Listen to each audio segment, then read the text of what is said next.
여러분 안녕하십니까? 이제 세 번째 국제관계와 사회복지에 대해서 강의를 시작하도록 하겠습니다. 이번 세 번째 강의는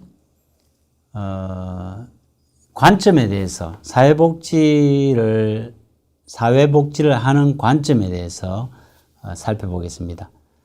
이 부분은 좀 더 정책적인 부분이어서 조금 더 기반이 되는, 여러분들이 정책을 만들어 가실 때 베이스가 되는, 이론적인 바탕이 되는 내용이라고 생각을 합니다.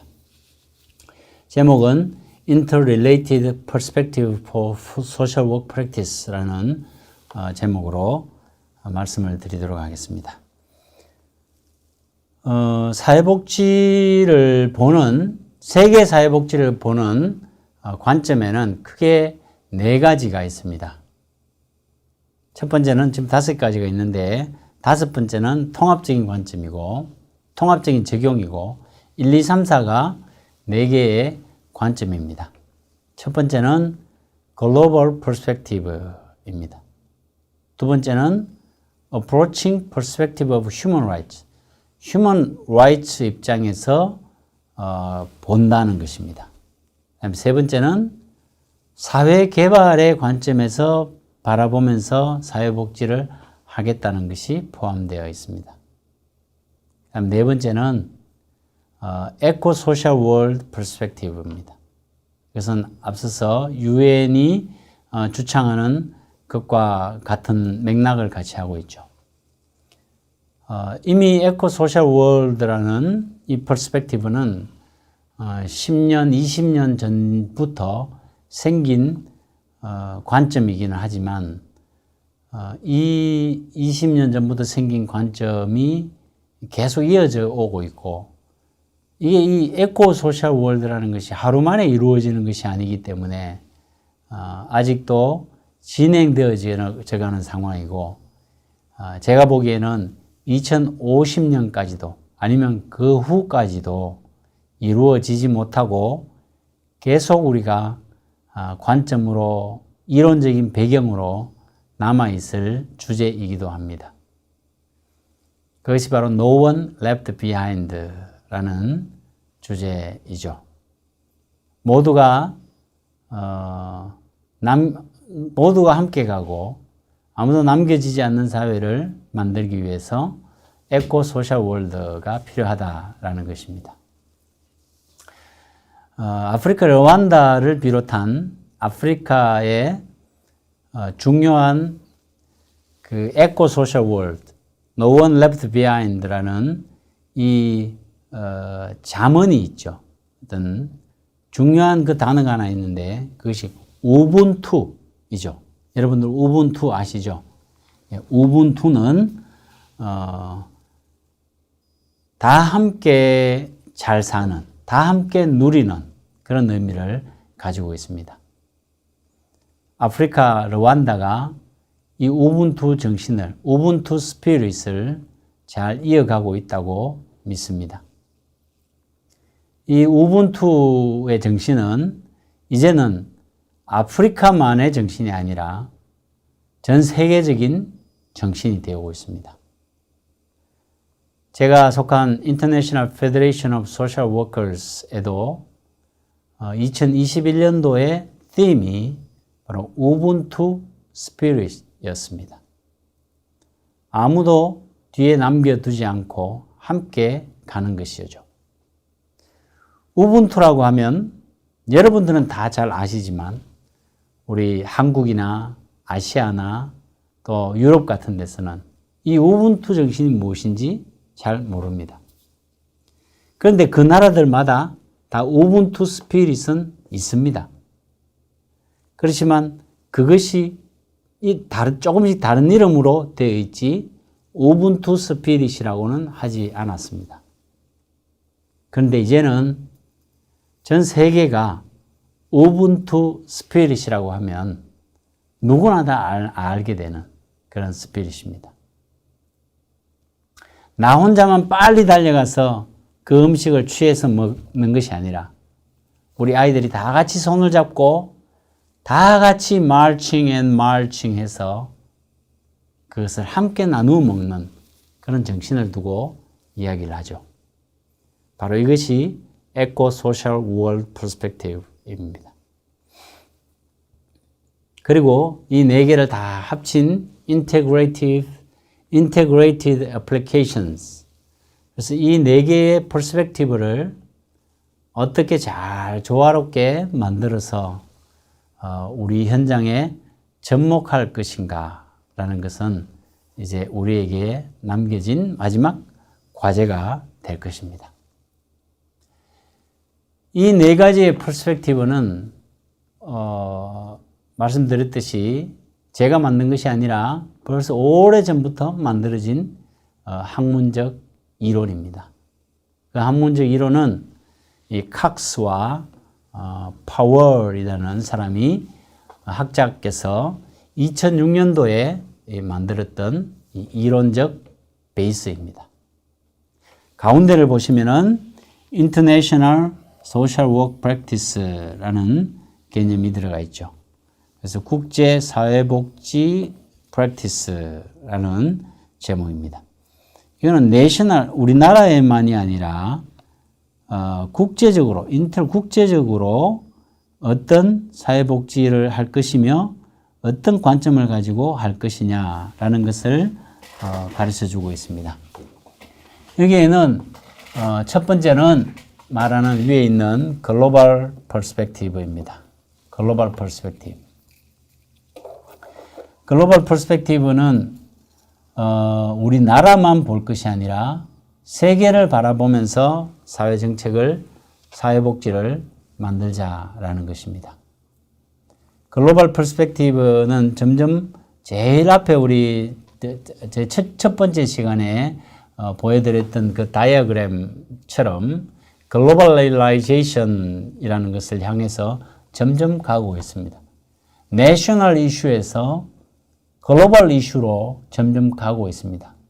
그 글로벌 이슈라는 것은 바로 글로벌 퍼스펙티브를 기반한 이슈이라는 것을 알 수가 있죠. 세계는 interconnected 되어 있다라는 말을 많이 들었을 겁니다.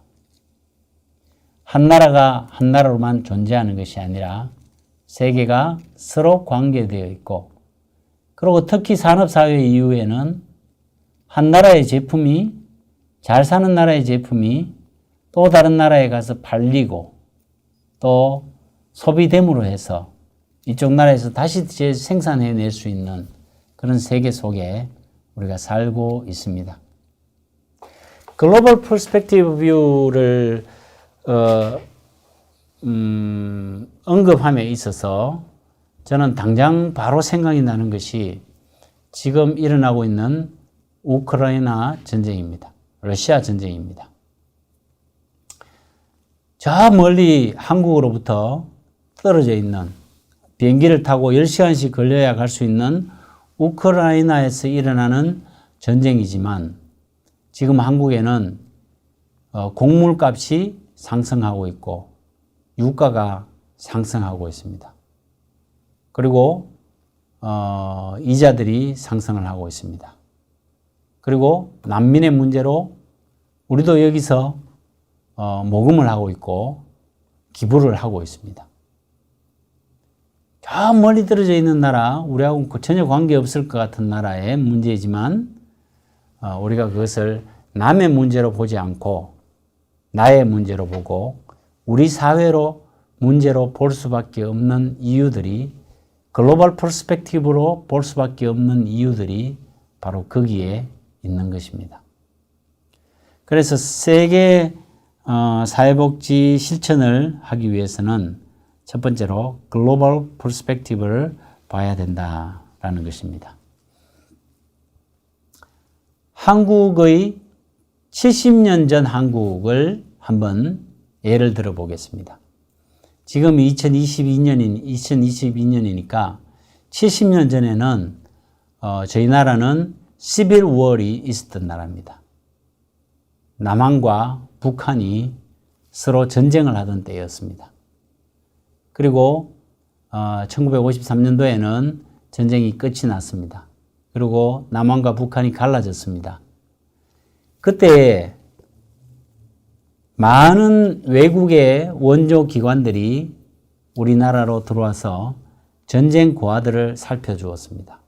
전쟁 고아들을 먹여주고 옷을 갖다 주고 그 나라에 입다 남은 옷 혹은 새로운 옷, 새 옷까지도 다 배에 싣고 전부 와서 아이들에게 나눠주고 또 초콜릿을 나눠주고 먹지 못하는 아이들에게 우유를 나눠주고 하는 그런 외국 원조 단체들이 수많이 있었습니다.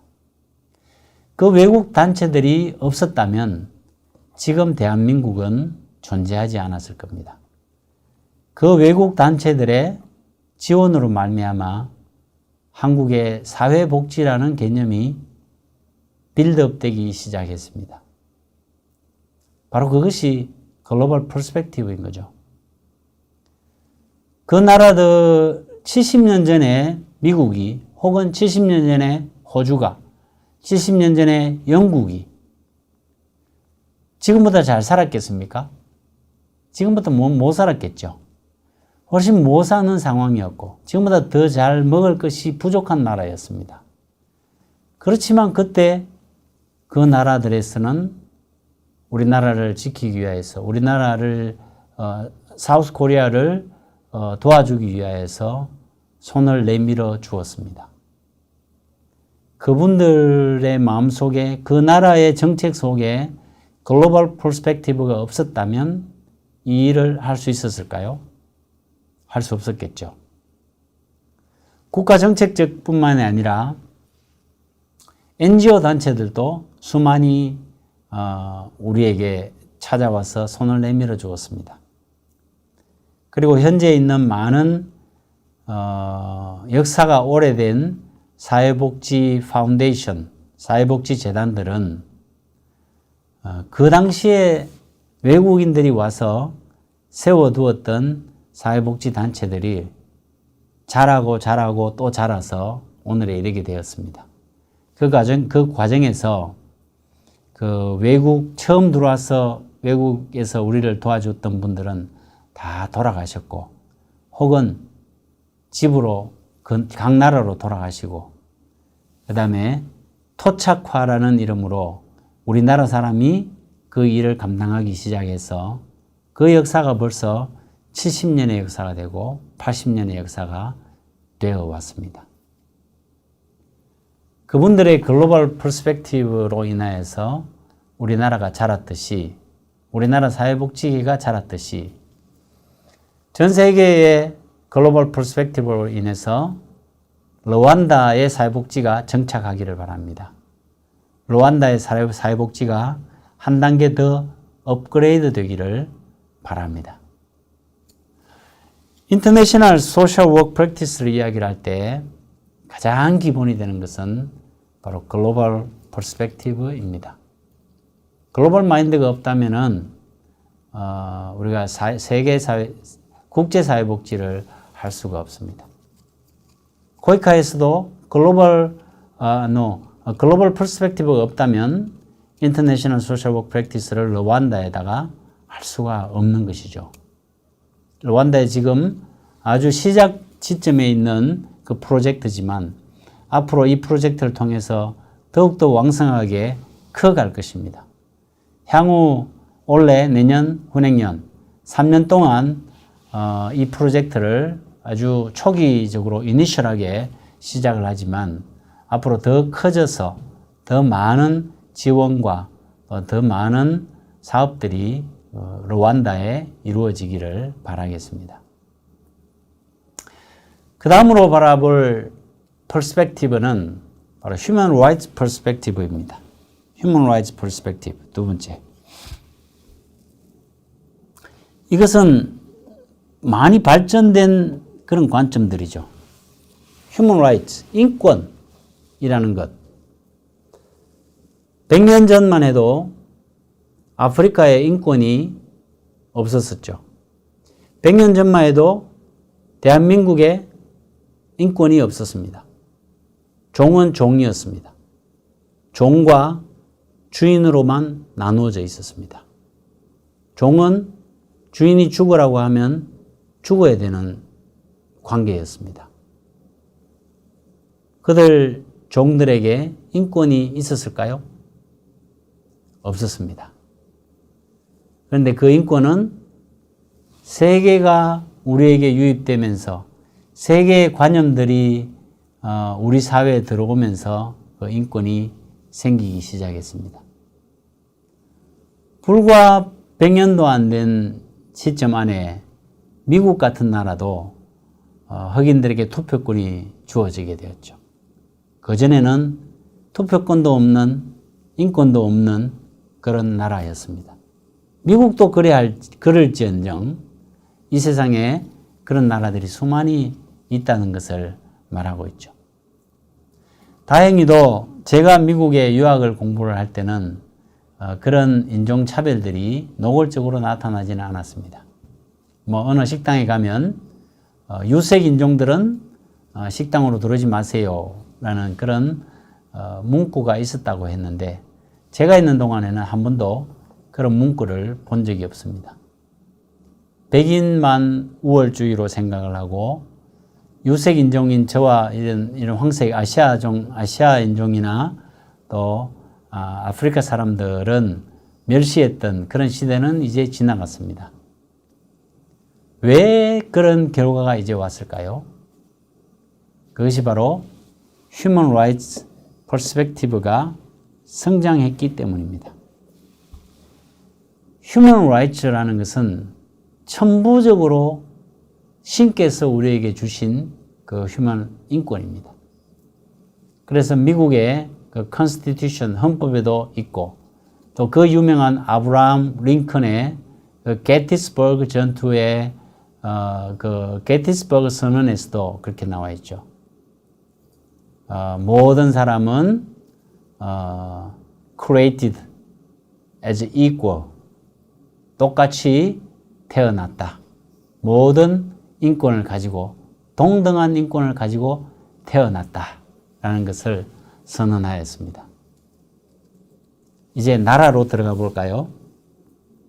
한 나라의 잘 사는 사람, 부자, 권력 있는 사람의 인권과 아주 가난하게 헐벗고 못 사는 사람의 인권 다를까요?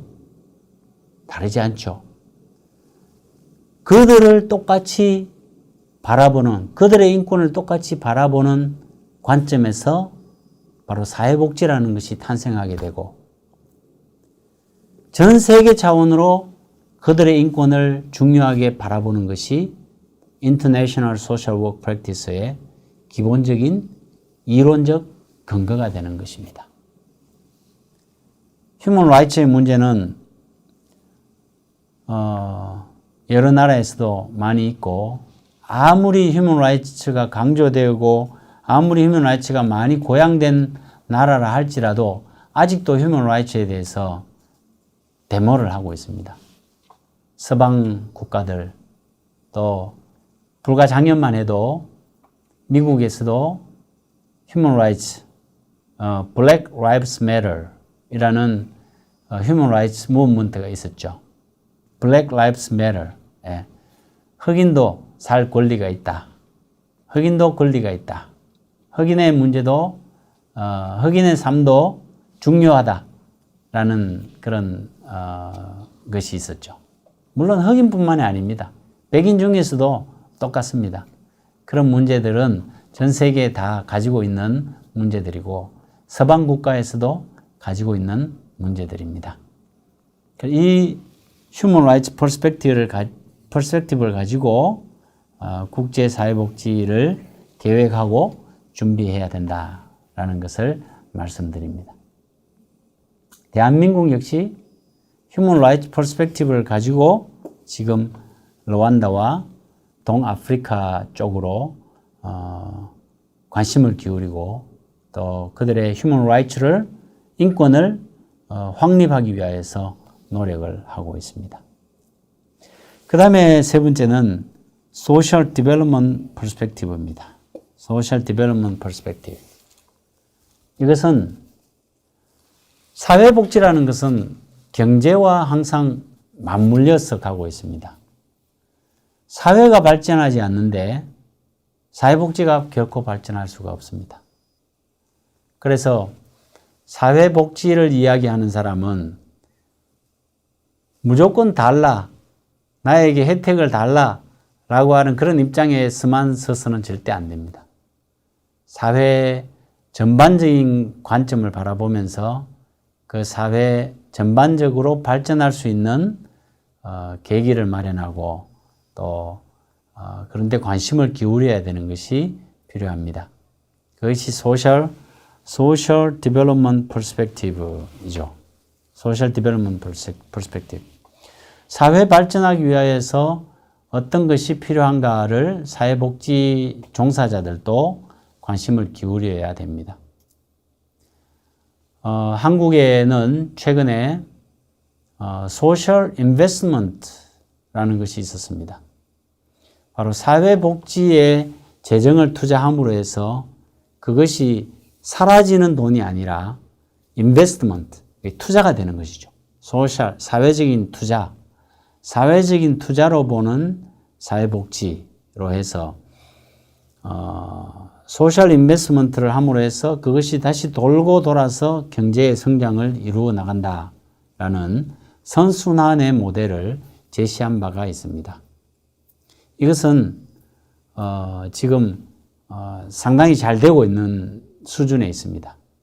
사회복지사들, 사회복지 종사자들의 임금을 줌으로 해서 그 임금이 다시 소비로 이어지고 소비재를 만들어가는 공장들이 활성화되고 그렇게 해서 소셜 디벨롭먼트가 발전한다라는 그런 관점을 가지고 있습니다.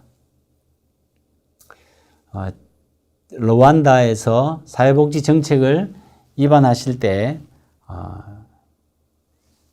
완전히 주는 그런 사회복지도 중요하지만 또 그것이 다시 돌아서 사회 경제를 살리는 것이 어떤 것이 있을까를 고민하는 것 또한 중요합니다. 그래서 한국의 사회복지 트렌드는 생산적 복지라는 것이 있었고 또 다시 재화를 통한 복지가 있었고 지금은 사회투자 국가라는 개념으로 가고 있습니다. 계속해서 사회복지로 지출을 하고 도와주고만 해서는 지속 가능하지 않다는 것을 알기 때문에 처음에는 생산적 복지라는 이름으로 도와준 사람이 다시 자활할 수 있는 뭔가를 계기를 마련하는 데 포커스를 뒀었습니다. 그리고 최근에는 소셜 인베스트먼트 퍼스펙티브를 가지고 있습니다. 투자를 한다는 개념으로 그냥 사라져버리는 돈이 아니라 다시 돌아오는 개념으로서의 사회복지를 계획을 하고 꿈꾸고 있습니다. 다음으로 네 번째에 있는 퍼스펙티브 관점은 Ecological Perspective입니다. Ecological Perspective는 가장 최근에 이제 발전되고 있는 그런 관점인데요. 환경적인 것입니다. 환경을 생각하는 관점에서의 국제사회복지 실천입니다. 끊임없이 광산을 개발하고 구리광산을 개발하고 또 다이아몬드를 캐기 위하여서 온 산을 헤집고 다니고 그런 경제 발전이 아니라 그런 사회 개발이 아니라 환경을 생각하는 퍼스펙티브이다 라는 것이죠. 사회복지 정책을 만들어 나갈 때도 ecological perspective를 가져야 되는 이유이기도 합니다. 세계가 환경 파괴로 인하여서 소모되는 비용이 어마어마하죠.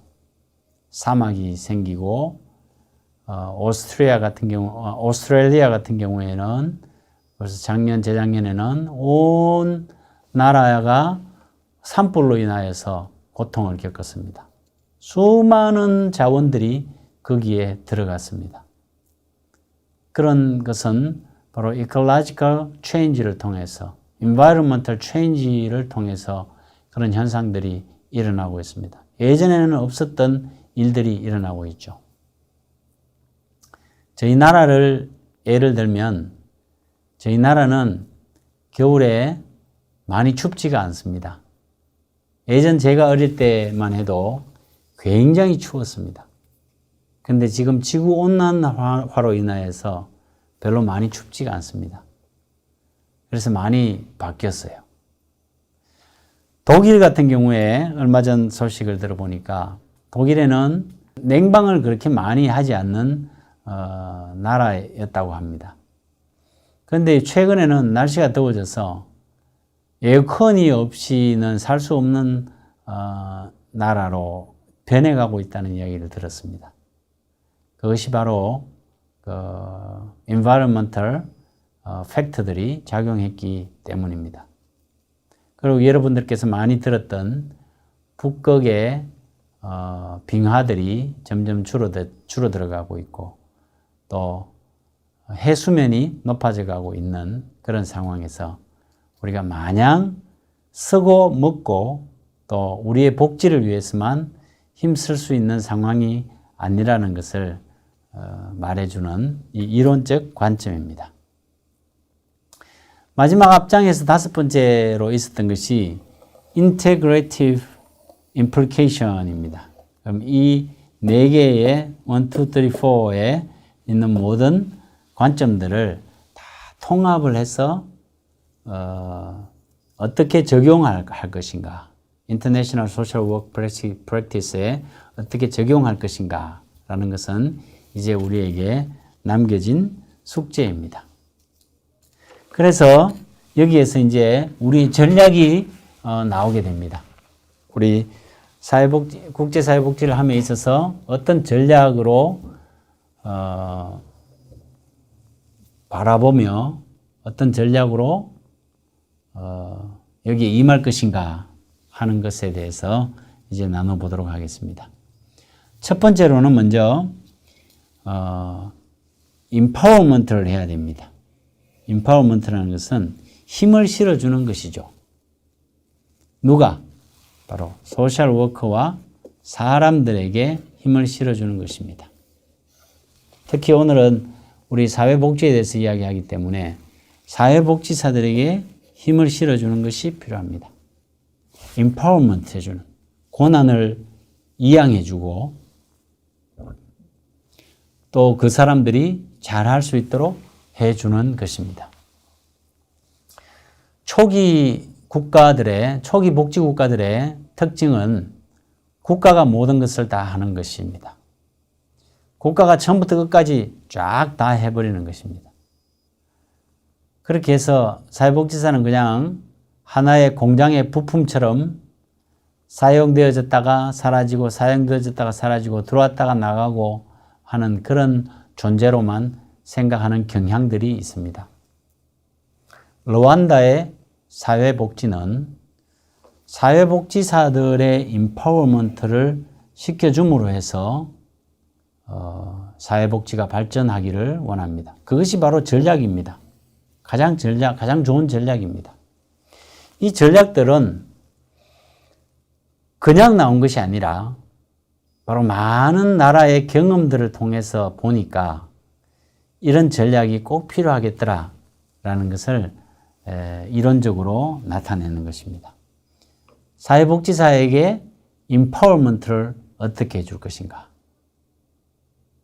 국가가 재정을 집행을 하고 국가가 정책을 입안을 하지만 그 정책을 실현하는 데 있어서는 사회복지사와 사람과 자원봉사자들이 하도록 하면 됩니다.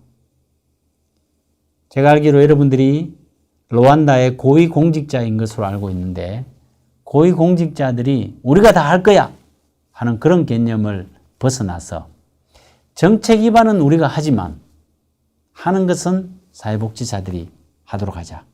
하는 것은 발런티어들이 하도록 하자. 그렇게 해나가는 것이 멋진 전략이 될 것입니다. 물론 처음에는 사회복지사들이 다 잘할 수는 없습니다. 여러분들이 만족할 만큼 그렇게 해내지는 못할 수도 있습니다. 반면에 여러분들 역시 여러분들의 공적인 인력 조직 역시 처음부터 다 잘할 수 있을까요? 그건 안 될 겁니다. 여러분들 역시 처음부터 다 잘할 수는 없습니다.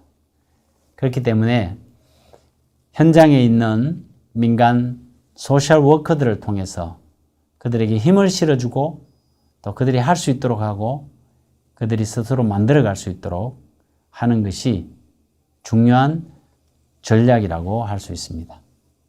그리고 두 번째로 capacity building입니다. 역량을 세우는 것입니다. 이것은 이 capacity라는 것은 개인을 말하는 것이 아니라 사회적인 capacity를 빌딩하는 것입니다. 사회적인 capacity는 결국 경제와도 관계가 있죠. 첫 번째는 경제입니다. 이코노미죠.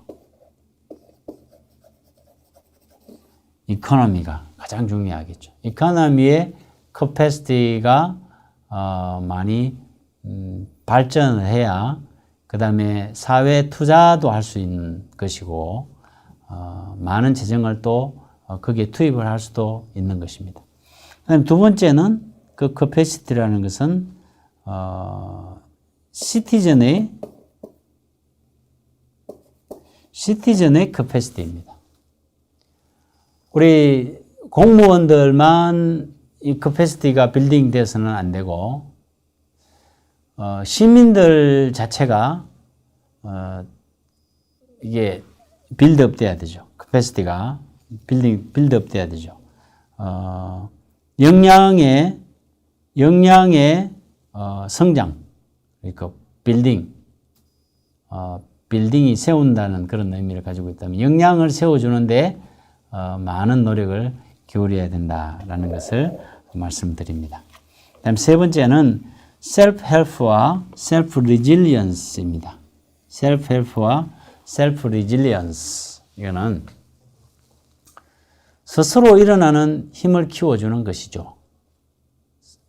아무리 돈을 투자하고 막대한 자금을 투입한다고 해도 스스로 일어날 의지가 없는 사람은 평생 그 모양 그대로 갈 수밖에 없습니다. 그런데 다시 일어나려고 노력하고 스스로 도우려고 스스로 자신을 일으키려고 노력하는 사람은 일어날 수 있습니다. 그런 사람이 많으면 많을수록 좋지만 사회복지를 제공하는 데 있어서는 그렇게 많지는 않습니다. 하지만 10%, 5%만 된다 하더라도 그게 투자할 가치는 있습니다. 왜냐하면 그 10%의 사람들이 다시 일어나서 다른 사람을 또 도울 수 있기 때문입니다. 그리고 셀프 리질리언스는 회복 탄력성을 이야기를 하죠. 다시 회복에서 탄력에서 오는 것입니다. 자본주의 경제에서는 사업을 하다가 망하는 경우가 많이 있습니다. 그 망하는 경우를 보고 파산이라고 우리가 이야기를 하는데요. 그 파산되었다가 다시 살아나는 경우가 많이 있습니다. 한번 파산한다고 해서 계속해서 못 사는 것이 아니라 파산하고 나서 다시 또 살아나고 다시 또 살아나고 하는 것이 바로 레질리언스입니다. 레질리언스라는 단어가 원래 고무줄을 이야기하는 것이죠. 고무줄을 쭉 당겼다가 놓으면 다시 쫙 하고 짧아지죠. 그것처럼 이렇게 쭉 당겼다가 다시 제자리로 찾아가는 것, 그것이 바로 self resilience라고 할 수가 있습니다. 이 resilience는 국가 차원에서도 resilience가 필요하죠. 돈 있다고 마구 써버리고 다시 살아날 길이 없는 그런 나라를 말하는 것이 아니라 돈 있을 때 다시 돌아올 수 있는 곳에 투자를 하고 다시 돌아올 수 있도록 돌고 돌리는 것이 리질리언스를 키우는 것이 될 것이고, 개인에게 리질리언스를 키우는 방법은 건강한 마인드를 지켜주는 것입니다. 늘 젊은 사람들이 리질리언스가 높죠. 나이 들면 리질리언스가 아무래도 떨어집니다. 회복 탄력성이 아무래도 떨어집니다. 그래서 소위 우리 한국에서는 50대가 넘으면 새로운 사업에 투자를 하지 말라라는 그런 말을 하기도 합니다. 그만큼 나이 50이 넘으면 회복 탄력성이 떨어지기 때문에 그렇다라는 그런 의미를 가지고 있죠. 예, 이 리질리언스를 많이 가장 강력한 리질리언스를 가지고 있는 그룹들은 나이로 이야기하면 젊은 층일 겁니다. youth 혹은 adolescent 혹은 젊은 20대 혹은 30대 되는 사람들일 것입니다. 이 시점에서 사무엘 우먼이라는 사람이 쓴 youth라는 시를 한번 생각해 보기를 바랍니다. 이 youth라는 시를 쓴 사무엘 우먼의 청춘이라는 제목의 시 중에는 청춘은 어느 한 시기를 이야기를 하는 것이 아니다. 청춘은 마음의 상태인 것이다. 청춘은 state of the mind, 마인드의 상태인 것이다 라는 것을 이야기를 했습니다. 나이가 들어서 주름이 있다고 해서 청춘이 아닌 것이 아니다. 바로 우리 마음이 늘 기쁘고 늘 도전의식과 늘 회복 탄력성을 가지고 있으면 그것은 나이가 들어서 주름이 있다 하더라도 당신은 청춘의 삶을 사는 것이다 라고 이렇게 시를 쓴 적이 있습니다. 리질리언스도 회복 탄력성도 마찬가지입니다. 나이가 들었다고 회복 탄력성이 다 없어지는 것이 아닙니다. 회복 탄력성이라는 것은 마음의 상태를 이야기를 하는 것입니다. 개인으로 봤을 때는 그렇고 국가로 봤을 때의 회복 탄력성은 시민들의 마음 상태를 두고 이야기를 하는 것이죠. 그래서 시민들의 회복 탄력성을 높이기 위하여서는 국가적인 교육이 필요하고 국가적인 관심이 필요합니다. 그리고 그래서 셀프 헬프와 셀프 리질리언스를 고양해 가는 것이 필요한 것입니다. 그다음 네 번째로는 소셜 인테그레이션 그리고 solidarity and cohesion입니다. 소셜 인테그레이션, 소셜 인테그레이션이 필요한데 사회 통합이죠. 사회 통합이 필요한 것은 힘을 내기 위해서 사회 통합이 필요합니다. 얼마 전에 잠비아에 있는 세계사회복지사연맹 회장이 한국을 방문한 적이 있습니다. 아프리카 대륙으로는 처음으로 잠비아에서 세계사회복지사 협회장이 탄생했습니다. 잠비아 출신의 조아킴 몬바라는 회장이 한국에 방문해서 제가 있는 협회에 기조 강연을 하고 또 많은 도전을 던져주는 그런 계기가 있었습니다. 그때 잠비아에 대해서 제가 물어보니까 잠비아는 최초에는 원래 53개의 부족, 제 기억이 맞다면 53개의 부족이 있다고 합니다. 현재도 있다고 합니다. 그 53개의 부족이 모두가 다 다른 언어를 사용하고 있기 때문에 언어를 선택하기가 굉장히 어려워서 큰 부족, 어느 큰 부족이라고 해서 그 부족의 언어를 그 나라 공용어로 쓸 수가 없어서 영어를 쓰고 있다라고 이야기를 했습니다. 그래서 제가 잠비아의 그 조아킨 문바 회장이 영어를 잘 하는 걸 보고 부러워했습니다. 영어를 잘해서 참 좋겠다. 당신의 나라의 공용어가 영어인 것이 참 부럽다. 이렇게 한 적이 있습니다. 르완다도 영어를 쓰고 있죠. 그래서 르완다도 영어를 쓰는 것이 참 부럽다. 이렇게 이야기를 하니까 그 잠비아의 문바 회장의 말이 훨씬 더 의미 있는 말로 전해져 왔는데요. 그것이 뭐냐 하면은 나는 한국이 부럽다. 한국은 한국 자체가 가지고 있는 한국어라는 글자를 가지고 있지 않느냐. 언어를 가지고 있지 않느냐. 나는 그것이 참 더 부럽다. 라는 그런 말을 듣고 저도 많은 깨우침을 느꼈습니다.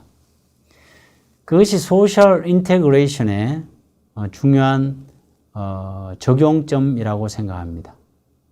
사회 통합을 지금 어쩔 수 없이 여러 부족들이 있는 그 부족들을 다 없앨 수는 없으니까 그들이 서로 인테그레이션, 통합을 할 수 있는 방법을 찾는 것이 르완다로서는 중요한 스트래티지가 될 수 있겠다라는 생각을 합니다. 소셜 인테그레이션이 중요한 이유는 앞서서 말씀드렸듯이 힘의 근원이기 때문입니다. 한국의 사회복지사들은 130만 명이나 된다고 이야기를 합니다. 하지만 사회복지사들의 힘은 그만한 수에 비해서 그 힘을 가지고 있지는 못하다고 보여집니다. 왜 그러냐 하면은 소셜 인테그레이션이 덜 되기 때문입니다. 거기에는 아이디올로지컬 디퍼런스가 있기 때문입니다. 정치적인 관점의 차이가 있고 그래서 소셜 인테그레이션이 하나로 딱 뭉쳐지지 않았기 때문에 그런 현상이 있다고 생각합니다. 그래서 소셜 인테그레이션이 만약 정말 이게 좀 가능하지 않다면 완전한 소셜 인테그레이션이 가능하지 않다면은 그 다음으로 꼭 중요하게 해야 될 것은 바로 솔리다리티입니다. 솔리다리티는 서로 협력하는 것이죠. 서로 협력하는 것. 솔리다리티를 통해서 인테그레이션이 이루지 못한 것을 솔리다리티를 통해서 이룰 수가 있습니다. 솔리다리티는 연대이죠. 많은 부족 국가들이 서로 연대하면서 서로 도와주는 그런 역할을 하는 것이 솔리다리티라고 할 수가 있겠습니다. 이 솔리다리티가 이제 르완다로서도 사회복지하는 데 있어서 중요한 전략이다라는 것이죠. 어떻게 하면 국가의 재정을 가지고 각기 다른 성향을 가지고 있는 조직들의 연대를 이끌어낼 수 있을까를 고민하는 것이 하나의 전략이 될 것입니다.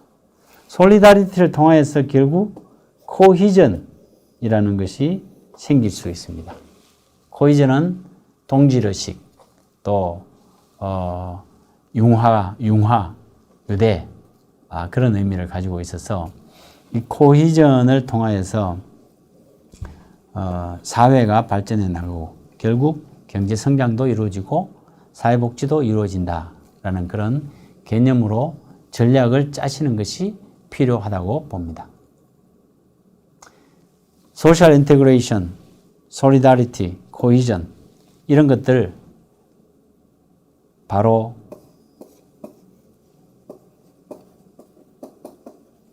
소셜 워크로 가능하게 할 수가 있습니다. 소셜 워크이 바로 이런 것들을 가능하게 해줍니다. 소셜 워크이 왠지 돈만 지출하는 소비 같아 보이지만은 그것이 결국은 인테그레이션에 도와주고 솔리다리티를 도와주고 코히전을 만들어주는 역할을 하는 중요한 일을 바로 소셜 워크이 하고 있습니다. 일부 공무원들은 국가에서 근무하는 분들은 이 소셜 워크에 대해서 좀 좋은 관점으로 생각하고 있지 않는 분들도 계십니다. 저희 나라에도 그런 분들이 계십니다. 사회복지와 경제성장,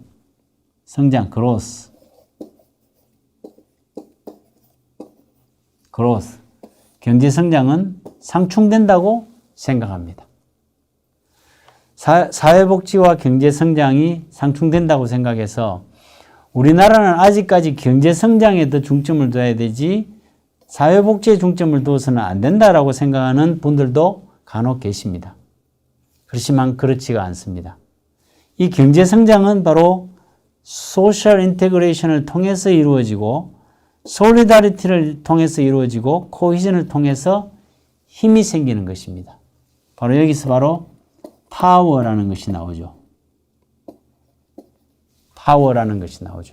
이 파워가 경제성장을 이루게 해줍니다.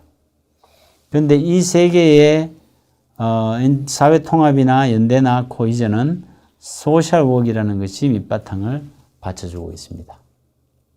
그래서 여러분들 나라에서 르완다에서 경제성장을 위해서 전략을 짜시겠다면 그 기본에 소셜웍이라는 것을 꼭 중점을 두고 집어넣어야 된다라는 것을 말씀드립니다. 그것이 전략입니다. 그 다음에 다섯 번째 전략을 말씀드리면 Generating a Sustainable Income입니다. 사회복지에 있어서 고민 중에 하나가 바로 그것입니다. 도와주기는 도와주는데 그러니까 수입을 이제 주고 돈을 주죠. 못 사는 사람에게 돈을 주죠. 그래서 인컴을 가지게 해서 그 인컴을 잘 사용할 수 있도록 하는 것은 중요합니다. 하지만 계속해서 주기만 하고 주는 것으로 끝나버리는 정책이 된다면 그것은 서스테이너블 하지 못한 인컴이 될 수 있습니다. 그래서 이 두 가지가 있습니다. 첫 번째는 한 번 줬다가 뺏는 그런 원포인트 스포트 인컴이 되어서는 안 됩니다. 원포인트 인컴이 아니라 그 다음에 두 번째는 그것이 어떻게 보면 서스테이너블 인컴하고도 관계가 됩니다. 두 번째는 generating income하고 관계가 되어야 합니다. 어떤 인컴을 수입을 보장을 해주고 지급을 해주고 또 보완을 해주는 데 있어 가지고 그 평생 보완 받기만 하다가 끝나는 사회복지 계획을 해서는 안 된다는 것을 강조하고 있습니다. 그것은 다시 리제너레이팅 되는 리제너레이팅 되는 그런 인컴을 만들어야 된다라는 것입니다. 그것이 사회복지 계획을 하는 데 있어서 중요한 전략으로 하나로 만들어져야 될 것입니다. 그 다음 여섯 번째는 커뮤니티 디벨롭먼트입니다. 커뮤니티 디벨롭먼트는 나라가 크면 클수록 국가가 모든 것을 다 해줄 수가 없습니다. 바로 지역사회가 그 일을 해줘야 되기 때문입니다. 그래서 지역사회를 발전시키고 개발해야 되는 것은 중요합니다. 그래서 사회복지를 계획을 할 때 사회복지 계획 중에서 노인 문제는 이렇게 풀고 아동 문제는 이렇게 풀고 빈곤의 문제는 지원을 해주고 뭐 이런 계획들을 많이 짤 수가 있습니다. 하지만 그 속에 꼭 들어가야 될 것이 뭐냐 하면은 그 동네를 그 커뮤니티를 어떻게 발전시켜 갈 것인가 하는 것 또한 굉장히 중요합니다. 이것은 커뮤니티가 바로 셀프 헬프를 할 수 있느냐 없느냐의 문제와도 비슷합니다. 커뮤니티가 자기들끼리 모여가지고 공동체에 자기들끼리 모여가지고 우리 공동체에 필요한 사람들, 우리 공동체에 도움이 필요한 사람들을 어떻게 도와줄 것이냐라는 것을 고민을 하게 하고 그 스스로 개발하게 하는 것은 그래서 중요한 것입니다. 소셜워크 스트래티지를 만드실 때 꼭 커뮤니티 디벨롭먼트이라는 것을 꼭 집어넣어 주시길 바랍니다.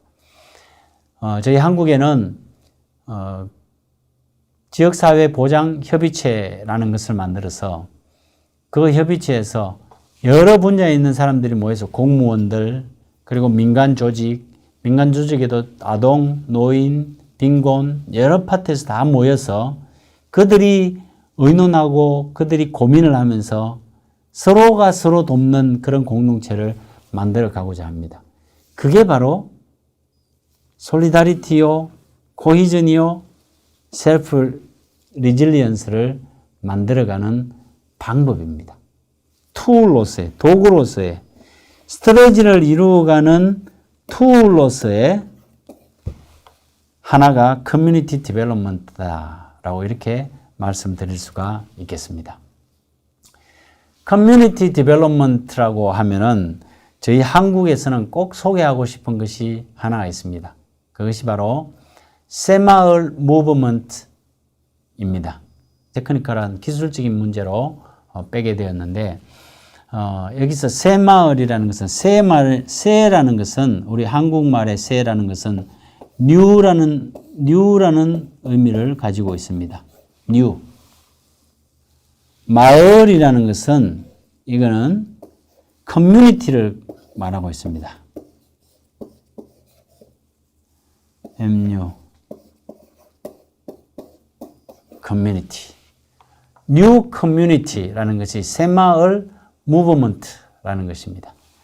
뉴 커뮤니티를 어떻게 만들어 갈 것인가라는 것이 제가 어릴 때 30년, 40년, 50년 전에 50년인가요?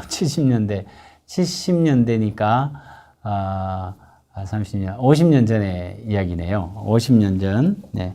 제가 태어날 때쯤입니다. 50년 전 50 years ago in Korea. 예, 50년 전에 우리 한국에서는 뉴 커뮤니티를 위한 새마을 운동이라는 것이 있었습니다. 그 새마을 운동은 우리나라뿐만 아니라 전 세계적으로 많은 반향을 일으켜서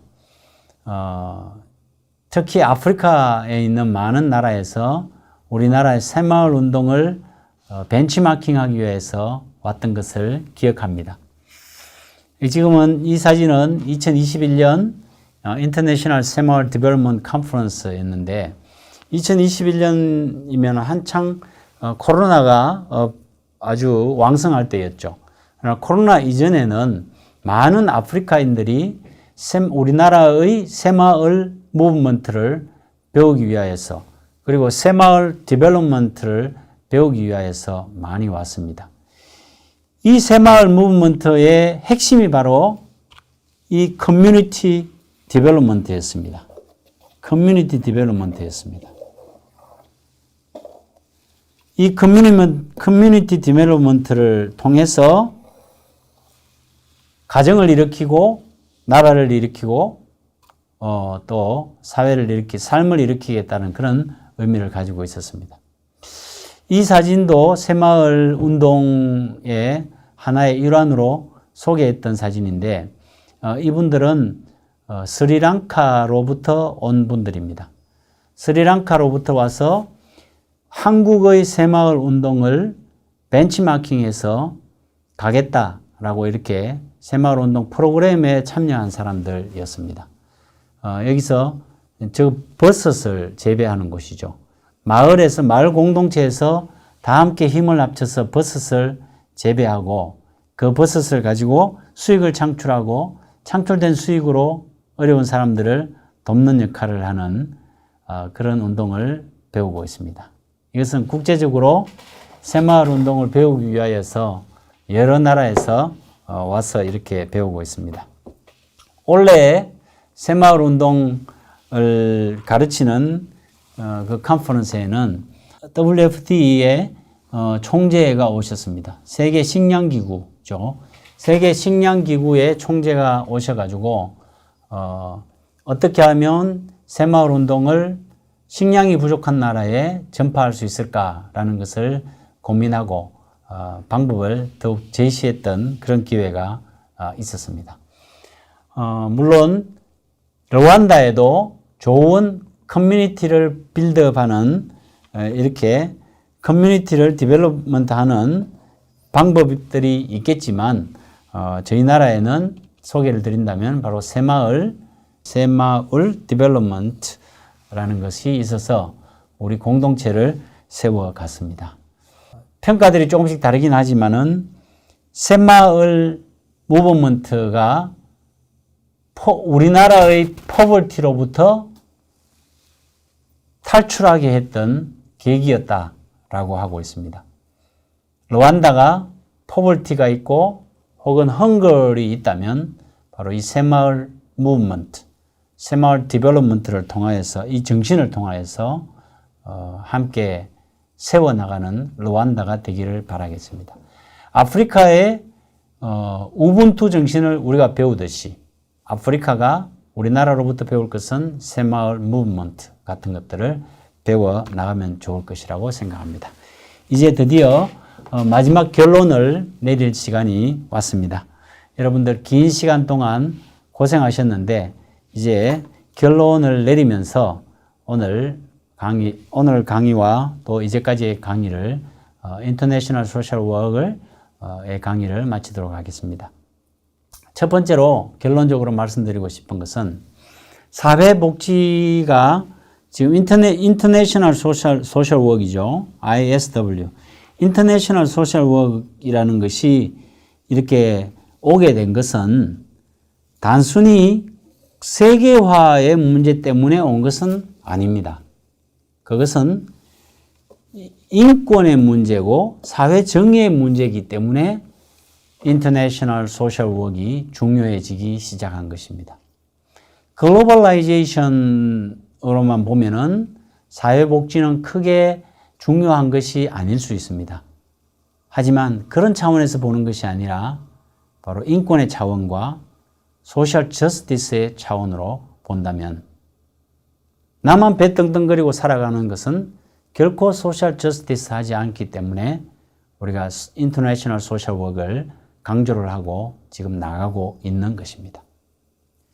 그 다음에 두 번째는 Peace Building Strategy is important in Rwanda. 예, 르완다에는 제가 믿기로는 Peace Building이 매우 중요할 것이다 라는 것을 말씀드립니다.